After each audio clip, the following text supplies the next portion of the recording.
Guess welcome back to my two videos. तो इस video में दोस्तों डिस्कस करने वाले हैं यहाँ पर कुछ इंपॉर्टेंट कंपनीज को और उनसे रिलेटेड कुछ इंपॉर्टेंट अपडेट्स हैं जिसकी बात करेंगे इस वीडियो में। तो चलिए दोस्तों वीडियो की शुरुआत करते हैं। पहली कंपनी की बात करते हैं, इसका नाम है पॉलीकैब इंडिया लिमिटेड।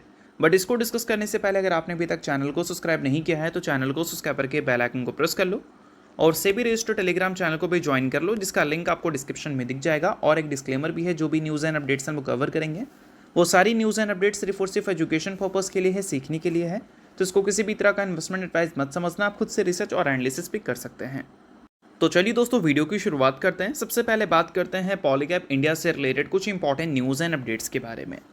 दोस्तों पॉलीकैब इंडिया की रीसेंट परफॉर्मेंस की अगर हम बात करें तो काफ़ी ज़्यादा अच्छी हमें देखने को मिली है, चाहे मार्केट कैसे भी हमें देखने को क्यों ना मिले। और सिर्फ ऐसा नहीं कि पॉलीकैब इंडिया की ही परफॉर्मेंस ठीक है, अगर हम उसके साथ उसके कॉम्पिटिटर केईआई इंडस्ट्रीज की भी परफॉर्मेंस देखें तो अप टू 34% की तेज़ी इन कंपनीज़ में आपको देखने को मिली है।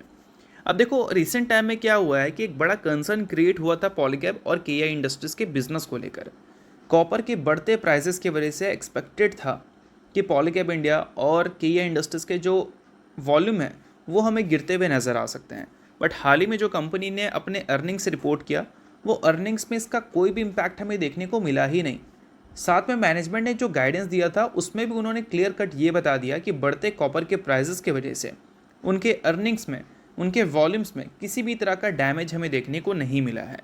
तो बिजनेस आउटलुक जो पॉलीकैब इंडिया ने दिया था वो काफ़ी ज़्यादा हेल्दी दिया था। और ऐसे वीक मार्केट में एक्सपेक्टेशन से अगर बेहतर कोई चीज़ें हमें देखने को मिल जाए तो ऑब्वियस सी बात है कि मार्केट को तो ये कंपनी आउट परफॉर्म आपको करती हुई दिखेगी ही। और वही चीज़ें हमें पॉलीकैब इंडिया और केईआई इंडस्ट्रीज़ के तरफ से देखने को मिला भी। और इंफ्रास्ट्रक्चर में लगातार गवर्नमेंट की स्पेंडिंग ऐसे ही बढ़ती रही तो आने वाले कल में भी कंपनी के जो बिजनेस आउटलुक है वो हमें कंसिस्टेंट अच्छी ही देखने को मिल सकती है। तो ये सारी चीज़ों पे ज़रूर आप थोड़ा सा ध्यान रखना अगर आप पॉलीकैब इंडिया के इन्वेस्टर हैं या फिर केईआई इंडस्ट्रीज़ के इन्वेस्टर हैं। बाकी फोमो क्रिएट करने की ज़रूरत यहाँ पर नहीं है, अगर आप एनालिसिस करोगे तो ज़्यादा आपके लिए बेहतर रहेगा। अब दोस्तों वीडियो में आगे बढ़ने से पहले बात कर लेते हैं एक सेबी रजिस्टर्ड टेलीग्राम चैनल के बारे में जिसका नाम है ट्रेडर पाजी। इनका रजिस्ट्रेशन नंबर आप यहाँ पर नोट कर सकते हैं। 8 साल से भी ज़्यादा का एक्सपीरियंस है इनको ऑप्शन एंड स्विंग ट्रेडिंग में, और इनके टेलीग्राम पे चैनल। इसके अलावा दोस्तों मार्केट समरी से रिलेटेड कंप्लीट डिटेल्स आपको यहाँ पर अपडेटेड देखने को मिलती है। उसके अलावा मार्केट के जो इंपॉर्टेंट लेवल्स हैं वो सारी चीज़ें भी आप यहाँ पर चेकआउट कर सकते हैं। साथ में दोस्तों कंपनी के टेक्निकल्स को प्रॉपर एनालिसिस कर यहाँ पर अपडेट किया जाता है, जिसको भी चेकआउट आप कर सकते हैं बिल्कुल फ्री ऑफ कॉस्ट। तो लिंक आपको डिस्क्रिप्शन में देखने को मिल जाएगा, लिंक के थ्रू जाकर चैनल को बिल्कुल फ्री में आप ज्वाइन कर सकते हैं। अब इसके अलावा दोस्तों बात कर लेते हैं एक और न्यूज़ के बारे में। न्यूज़ यहाँ पर यह है कि कल के दिन एनसीएलटी ने अप्रूवल दे दिया था पॉलीकैब इंडिया को एमलगेमेशन को लेकर, यानी कि मर्जर को लेकर। पॉलीकैब इंडिया में मर्ज होने वाली है ये कंपनी, नाम है यूनिग्लोबस इलेक्ट्रिकल्स। अब ये जो मर्जर है वो पॉलीकैब इंडिया के बिजनेस को और भी ज़्यादा स्ट्रेंथ प्रोवाइड करने का काम करेगा। तो बेशक ये न्यूज़ अच्छी है, हम ऐसा बोल सकते हैं। बाकी इसके अलावा बात करें अगली कंपनी के बारे में, अगली कंपनी का नाम है CDSL यानी कि central depository services India limited. Last trading session CDSL की परफॉर्मेंस कुछ खास अच्छी हमें देखने को मिली नहीं, और इसके पीछे का सबसे बड़ा रीज़न है CDSL से रिलेटेड ये काफ़ी भयंकर रिपोर्ट। एनालिस्ट ने वार्निंग दी है CDSL और NSDL के इन्वेस्टर्स को। क्यों भाई? क्योंकि इन कंपनीज़ के जो ऑपरेटिंग प्रॉफिट हैं वो हमें गिरते हुए नज़र आ सकते हैं आने वाले क्वार्टर्स में, ये डेवलपमेंट्स के वजह से। कौन सा डेवलपमेंट? फिच रेट्स को लेकर यहाँ पर बात ही की गई है, इसको कट किया गया है 20% से। एग्जैक्ट ये सारी चीज़ों को मैं थोड़ा सा डिटेल में आपको समझा देता हूँ।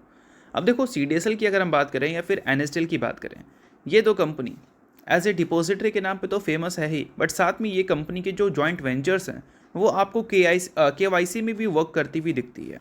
CDSL के टोटल रेवेन्यू जो आप देखते हो उसका 78.3% डिपॉजिटरी से आता है, बट बाकी का 21.4% हमें डेटा एंट्री एंड स्टोरेज से देखने को मिलती है। और उसी पर्टिकुलर सेगमेंट में ये कंपनी KYC का भी वर्क करती है। तो ये सेगमेंट कंपनी के लिए बहुत ज़्यादा इंपॉर्टेंट है। टोटल रेवेन्यू का 21% ये कॉन्ट्रीब्यूट करता है। ठीक है, अब यहाँ पर बातें क्या चल रही हैं? बातें यहाँ पर ये चल रही हैं कि ये दो एजेंसीज ने फिच रेट को कम कर दिया है 20% से, और इन सारी चीज़ों की वजह से क्या है कि इनके जो ऑपरेटिंग प्रॉफिट हैं वो आपको गिरता हुआ नज़र आएगा। क्योंकि सिंपल भाषा में हम ये बोल सकते हैं कि इन दो कंपनी ने जो काम करती है ये KYC में, उसका जो कॉस्ट लेती है उसको 20% से कम कर दिया है, या फिर ऐसे ही बोल सकते हैं कि अपने प्रोडक्ट के प्राइस को कंपनी ने 20% से कम कर दिया है। अगर हम देखें पहले वाले रेट के बारे में तो 35 रुपये रेट हमें देखने को मिलता था जो ये चार्ज करती थी, और अभी उसको 28 रुपये तक ये ले आई है। 20% उसको कम कर दिया है, यानी कि एक क्लाइंट की केवाईसी से ये 35 रुपये जो कमा रही थी अब उससे वो 28 रुपये कमाएगी। तो इसका मतलब क्या है कि जितने क्लाइंट्स के लिए पहले काम करती थी उतने क्लाइंट्स के लिए अभी भी अगर ये काम करे तो कम रेवेन्यू एंड कम operating profit margin company report करेगी, जिससे कंपनी का टोटल रेवेन्यू का बोल सकते हैं 20% हिट हो सकता है, टोटल ऑपरेटिंग प्रॉफिट का भी 20% हिट हो सकता है और साथ में प्रॉफिट का भी 20% हिट हो सकता है। तो यही सारी चीज़ों की वजह से लास्ट ट्रेडिंग सेशन CDSL और NSDL की परफॉर्मेंस कुछ खास अच्छी हमें देखने को मिली नहीं थी। बट दोस्तों कुछ चीज़ें ऐसी हैं जो कि CDSL से रिलेटेड अच्छी भी हमें देखने को मिल रही है, वो भी मैं आपको बता देता हूँ। अब इसके अलावा दोस्तों CDSL से रिलेटेड एक और खबर है जो कि काफ़ी अच्छी है, क्योंकि टोटल रेवेन्यू का 80% वाला जो सेगमेंट है उसको लेकर ये खबर है। अब देखो यहाँ पर मेंशन किया गया है NSE और BSE दोनों का टर्नओवर, किस चीज़ का, कैश का यानी कि इक्विटी का। अब CDSL का मेन बिजनेस जो डिपॉजिटरी का है उसका main source of revenue equity के टर्नओवर से डिसाइड होता है, और जनवरी मंथ में इक्विटी में जो टर्नओवर्स था वो काफ़ी सही था। फेब्रुवरी मंथ में ये नंबर में डिप देखने को मिली है। तो हमने जो BSE का डेटा देखा था उसमें तो डिप थी, तो इसको कंफर्म करने के लिए कि एक्चुअल में BSE के डेटा में डिप है या फिर पूरे मार्केट के डेटा में डिप है, हमने NSE का भी डेटा को चेकआउट किया है। और देखो यहाँ पर मेंशन है कि जनवरी मंथ में जो NSE का कैश टर्नओवर्स हमें देखने को मिल रहा था वो 14 लाख से 15 लाख करोड़ का था, और वही BSE का जो कैश टर्नओवर था वो 2.5 लाख से 3 लाख करोड़ था। BSE 15 से 18% का ही मार्केट शेयर होल्ड करती है कैश में, इस वजह से BSE का नंबर इतना कम है। बट जब हम बात करते हैं फेब्रुवरी मंथ का तो BSE का 2.5 लाख करोड़ जो मिनिमम था वो गिर कर 2.2 लाख करोड़ तक आ चुका है, और 3 लाख करोड़ का जो नंबर मैक्सिमम था वो 2.7 लाख करोड़ तक आ चुका है। और वही अगर हम NSE की बात करें तो इसके नंबर में भी गिरावट देखने को मिली है, यानी कि बोल सकते हैं कि पूरे के पूरे मार्केट के इक्विटी जो डेटा है उसी में गिरावट है।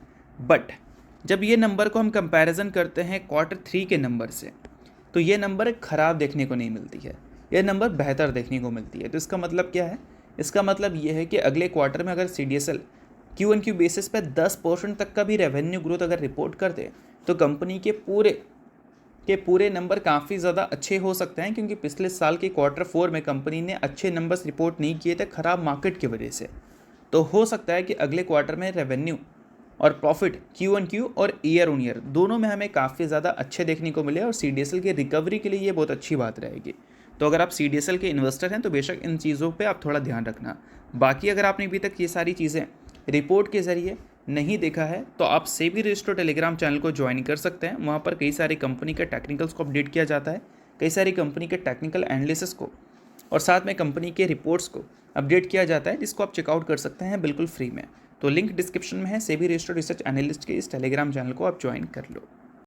अब इसके अलावा दोस्तों बात करते हैं अगली कंपनी के बारे में, जिसका नाम है दीपक नाइट्राइट लिमिटेड। अब दीपक नाइट्राइट की बात करें तो इसकी रिसेंटली एक सब्सिडरी काफ़ी ज़्यादा फेमस होती हुई दिखी है, क्योंकि दीपक नाइट्राइट ने उसमें काफ़ी अच्छा खासा ध्यान दिया है। अब वो सब्सिडरी का नाम है दीपक केमटेक लिमिटेड, जिसकी शुरुआत आई थिंक दीपक नाइट्राइट ने 2023 में की थी। अभी फ़िलहाल यहाँ पर मेंशन किया गया है कि दीपक नाइट्राइट की जो सब्सिडरी है उन्होंने एक फ़ंड रेज़ किया है, या फिर बोल सकते हैं अमाउंट रेज़ किया है अपने बिजनेस को स्ट्रेंथ प्रोवाइड करने के लिए। और इस चीज़ को आप थोड़ा सा यहाँ पर डिटेल में चेकआउट कर सकते हैं। देखो मेंशन किया गया है कि दीपक नाइट्राइट की जो खुद की सब्सिडरी है दीपक फेनोलिक लिमिटेड, जो कंपनी के टोटल रेवेन्यू का सबसे ज़्यादा परसेंट यहीं से आता है, उन्होंने लगभग 100 करोड़ रुपये इन्वेस्ट किया है। कहाँ पर, दीपक नाइट्राइट की दूसरी सब्सिडरी के ऊपर, जिसका नाम है दीपक केमटेक लिमिटेड। और ये सारी चीज़ें जो हमें देखने को मिली है वो OCRPS मोड के थ्रू हमें देखने को मिला है, यानी कि optionally convertible redeemable preferential shares के जरिए। तो ये सारी चीज़ें आप नोट कर सकते हैं, जिससे हमें ये पता चलता है कि दीपक नाइट्राइट अपने सब्सिडरीज में लगातार इन्वेस्टमेंट कर रही है, ताकि वहाँ से भी कंपनी को एक अच्छा बिजनेस मिल सके। तो न्यूज़ सही है, अगर आप शेयर होल्डर हैं तो इस न्यूज़ को ज़रूर नोट करना। बाकी बात करें अगली कंपनी के बारे में, तो नाम है दोस्तों metropolis health care. Recently company ने Q3 के अर्निंग्स को रिपोर्ट किया था, उसके साथ कंपनी ने बोनस की भी अनाउंसमेंट की थी। Q3 में कंपनी का नेट प्रॉफिट 32% से ग्रो किया था, और साथ में कंपनी ने बोनस की जो अनाउंसमेंट की थी वो 3:1 के रेशो में था, इसमें कंपनी ने एक इक्विटी शेयर की ब्याह पे 3 इक्विटी शेयर देने का फैसला किया था। सो अगर आप इस कंपनी के शेयर होल्डर हैं तो बेशक इस न्यूज़ को आप नोट कर सकते हैं। शेयर होल्डर नहीं है आप इग्नोर कर सकते हैं, न्यूज़ थी इस वजह से मैंने बता दिया, बाकी ये किसी भी तरह का रिकमेंडेशन नहीं है। तो होप करता हूँ ये वीडियो आपको अच्छा लगा होगा। लाइक कीजिए, पहली बार सब्सक्राइब कीजिए। दिन के लिए बहुत बहुत शुक्रिया।